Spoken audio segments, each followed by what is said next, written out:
Good afternoon. This is the final session of the course and it's dealing with strategic management process. And it's the last chapter on that section dealing with strategy implementation in slide number 2. So it's the bottom right hand corner of that particular combination of 4 chapters. So this gives us an overall perspective of where strategy implementation, where strategic entrepreneurship comes in the overall picture of strategic management. So if we look at strategic entrepreneurship, it helps to identify ways in which entrepreneurial insights and activities can be harnessed in large firms. The principles identified here can be ascribed to different kinds of organizations in different sectors and in different countries.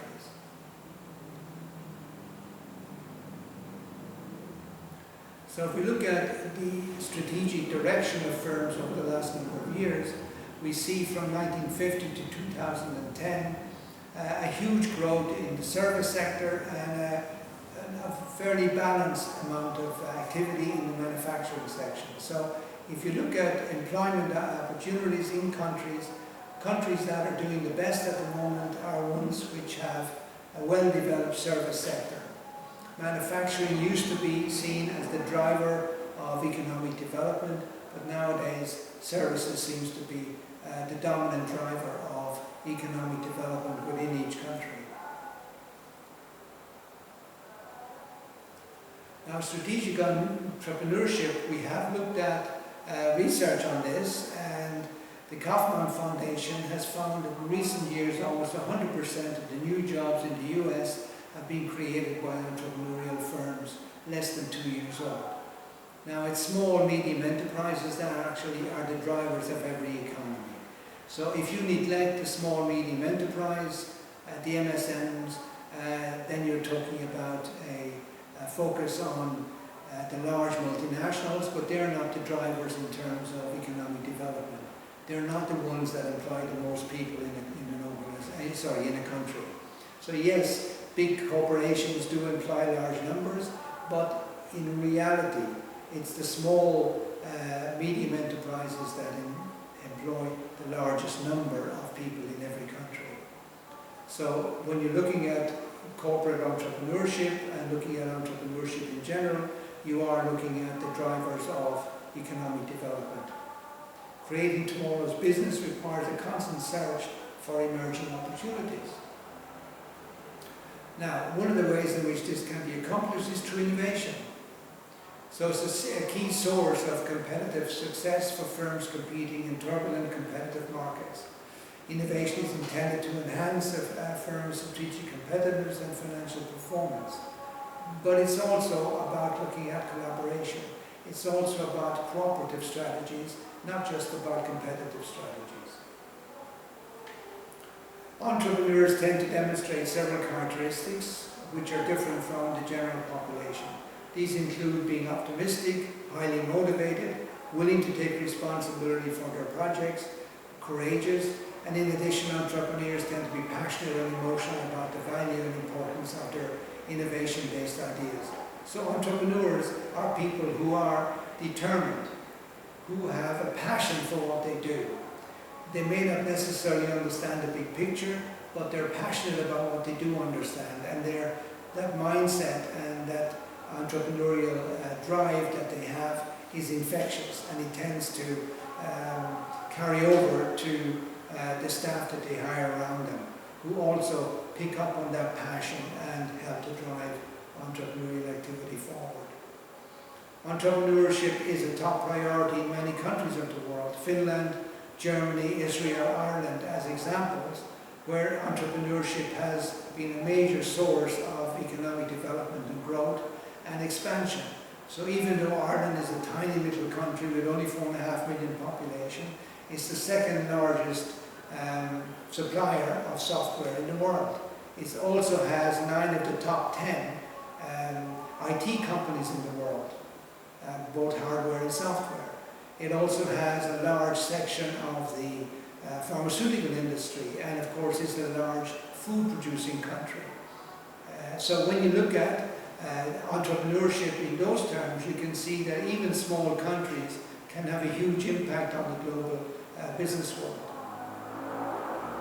42 countries have been studied for the percentage of adults involved in entrepreneurial activity, and they range from 40% in Peru to as low as only 3% in Belgium. Now, the US, which we always consider to be an entrepreneurial country, is only about 10% of the entrepreneurs. So we do have a misalignment sometimes between the size of a company and the percentage of entrepreneurs within that country. So if you look at countries like Ireland and Finland and Germany and Israel, etc., all small countries in terms of population, their entrepreneurial impact on the world is huge.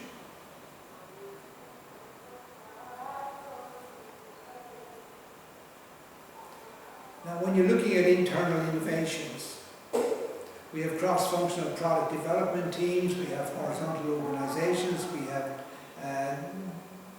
diagonal orientation in terms of members of cross-functional teams. And what's interesting about entrepreneurship is that where you have a lot of entrepreneurship, you also have a lot of innovation. And that innovation is not coming necessarily from one person, although it may be led by one person, but it incorporates the activities of multifunctional groups and multidiscipline groups. And so we have cross-functional teams or development teams who are working in collaboration to find answers and find direction for entrepreneurial activity, whether that's in the development of new products, the launching of new products, or the exploration of new marketplaces. So if you look at creating value through internal innovation, we have a slide 25 here which can give you a visual indication of what that looks like. So if you have people who have an entrepreneurial mindset, they're described as those passionate, innovative thinkers, creative individuals, etc.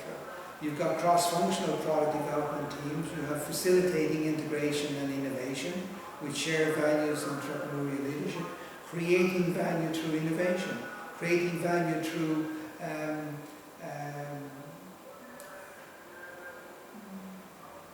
innovation, creativity, etc. So it's not going down the single path, it's going down multiple paths at the same time.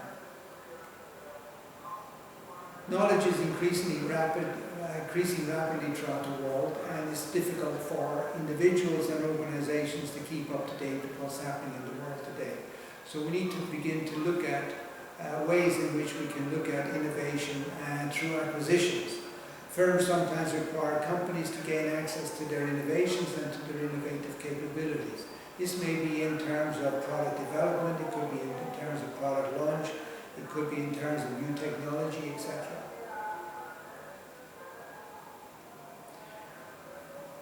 We are moving from the 20th century to the start of the 21st century. In the 20th century, the dominant thinking was for 40 or 50 years left-brain thinking.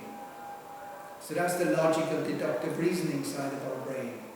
And this was exemplified by many occupations such as computer programmers, lawyers, MBA graduates, accountants, engineers, medical doctors, etc. But in today's world, the 21st century, we need people with a right brain focus, a right brain thinking. And so we're looking at occupations such as artists, inventors, designers, storytellers, caregivers, counselors, and big picture thinkers. So the shift is on from what was known as the mid-information age, which was essentially up to the end of the last century, to the conceptual age, which is dominating this current century, the 21st century. And these are all described in a book called A Whole New Mind by Pink, who used to be an advisor to Vice President Gore in the United States. So A Whole New Mind is looking at people uneasy in their careers or dissatisfied with their lives, entrepreneurs and business leaders eager to stay ahead of the next wave, and parents who want to equip their children for the future. And as we talked about in the first session, it's very difficult in today's world to look at strategic management without recognizing the context in which that's taking place. And that context includes a gig economy, it includes STEM subjects as dominating, it's including the whole issue of fake news, it's including diversity of thinking across the different business sectors in every community. So six essential aptitudes or senses that need to be developed in this century are the ability to design, to tell stories, to act in a symphonic way, in other words, to be able to coordinate the activities of all the different players in the symphony, to have empathy, to engage in play and activity of that nature, to have meaning in people's lives. So these are the concepts that people are focusing on. So moving from high concept and high touch. So high concept is the ability or capacity to detect patterns and opportunities, to create artistic and emotional beauty, to craft a satisfying narrative, and to combine seemingly unrelated ideas into something new. And high touch, on the other hand, is the ability to empathize with others, to understand the subtleties of humans' interaction. So this gets into social connections. The whole network of social media and so on becomes very important. So with this information age, moving on to the conceptual age, our right brain skills need to be much more developed than they have been in the past. In the past, we were very often punished by using our right brains. So if you were in class doodling away, your teacher probably gave out to you and probably told you to stop.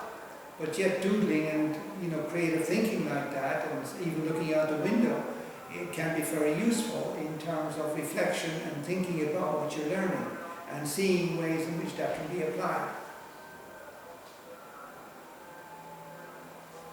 So just to define the six senses that we talked about, design is not just function but also design that is beautiful and emotionally engaging. So when you look at a mobile phone, why do you buy a particular mobile phone? It's to do with its design.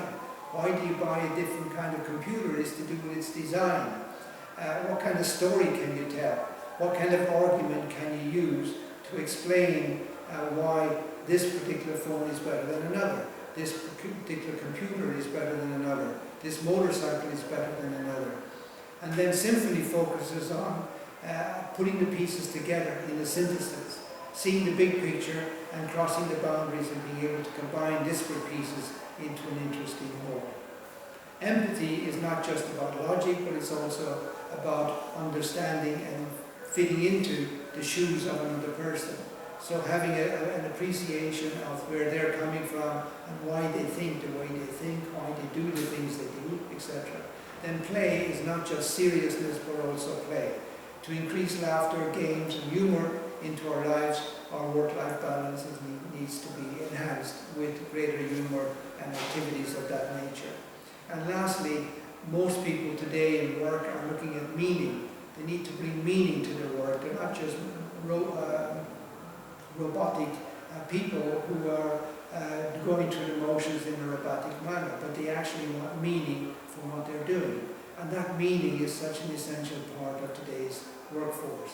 And so we need to bring that to bear on the workforce of the future. So in conclusion, the transition from the information to the conceptual age is moving from a landscape of left-directed thinking to one of right-directed thinking. And the capacity of art and heart to be in place of logic and analysis won't be easy. So the purpose of life is the journey itself. It is not the arrival. So as the Native American Indian saying goes, the journey is more important than the arrival. Thank you very much.